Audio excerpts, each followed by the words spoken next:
داستان امروز ما در مورد شیر پیر و شغال فریبکاره. داستان جذاب ما رو امروز حتما دنبال کن. روزی بود و روزگاری توی یک جنگل بزرگ شیر پیری زندگی میکرد که بسیار ضعیف و لاغر شده بود و دیگر نمیتوانست شکار کند. اما برای بهبود حالش هر درمانی که میکرد مؤثر نبود. این شیر پیر یک خدمتکار داشت که روباهی بسیار فریبکار و هوشیار بود.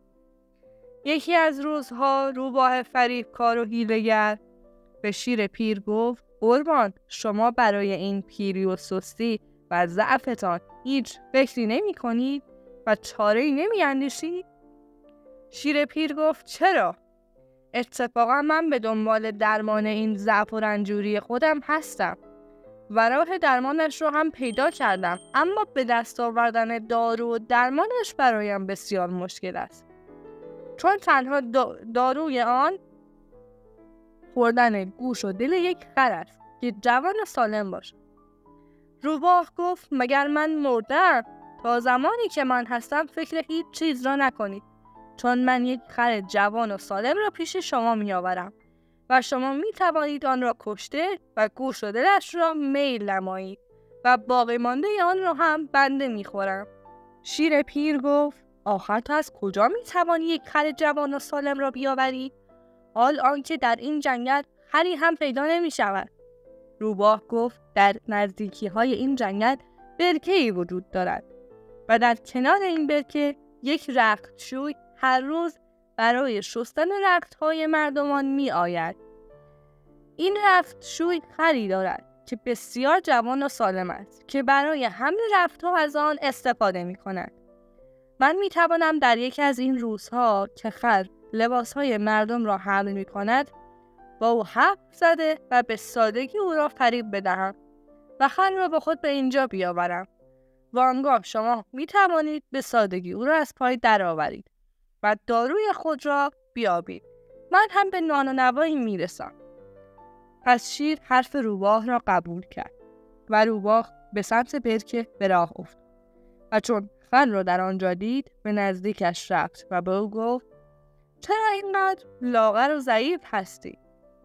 خر گفت: من هر روز بار بسیار زیادی را این سو و آن سو میبرم و این رختشوی از من حداکثر استفاده را می کند، اما من آرزو دارم که روزی از دست او خلاص شوم. پس روباه که وضع را بسیار مناسب دید گفت: من حاضرم تا تو را به جایی ببرم که در آنجا همه چیز فراوان است و تو در آسایش و راحتی بتوانی زندگی کنی. تو می توانی در زیر سایه درختان زیبا و رودخانه زیبا و باغی سرسبز با میوه های شیرین و خوشمزه امرار معاش کنی و زندگی خود را به خوبی و خوشی بگذرانی.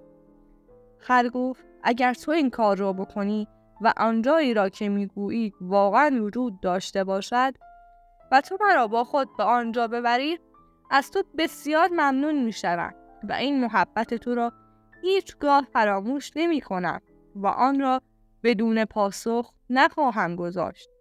پس روباه او را به طرف جنگل و پیش شیر برد. خر که تا آن موقع هیچگاه شیر ندیده بود به نزدیک شیر رفت و شیر نیز با یک حرکت سریع به او حمله کرد و به او زخمی زد، اما چون بسیار پیر و ضعیف بود نتوانست او را از پای درآورد و در نتیجه خر فرار کرد.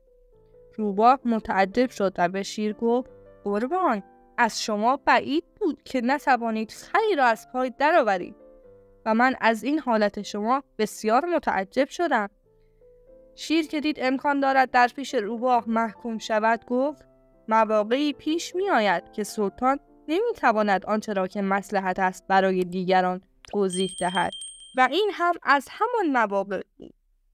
اما من در این کار مصلحتی دیدم که نمی توانم آن را به تو بگویم. می توانم تو را آزمایش کنم تا به هوش و درایت تو اطمینان کامل پیدا کنم و برای همین از تو می خواهم بروی و دوباره آن خر را نزد ما بیاوری. پس روباه قبول کرد تا برود و دوباره خر را بیاورد.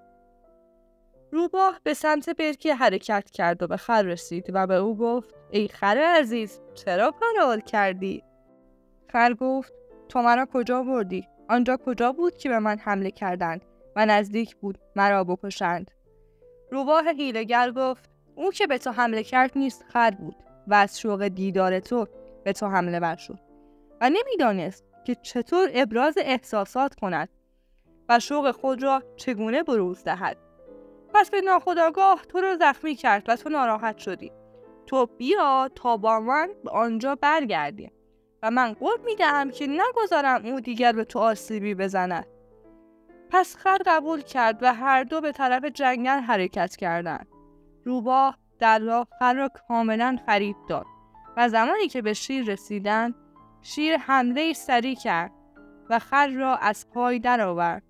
بعد از آن شیر پیر گفت من میروم تا دست و رویی بشویم و برای خوردن گوش و دل این خر آماده شوم و رفت تا دست و رویش را بشوید.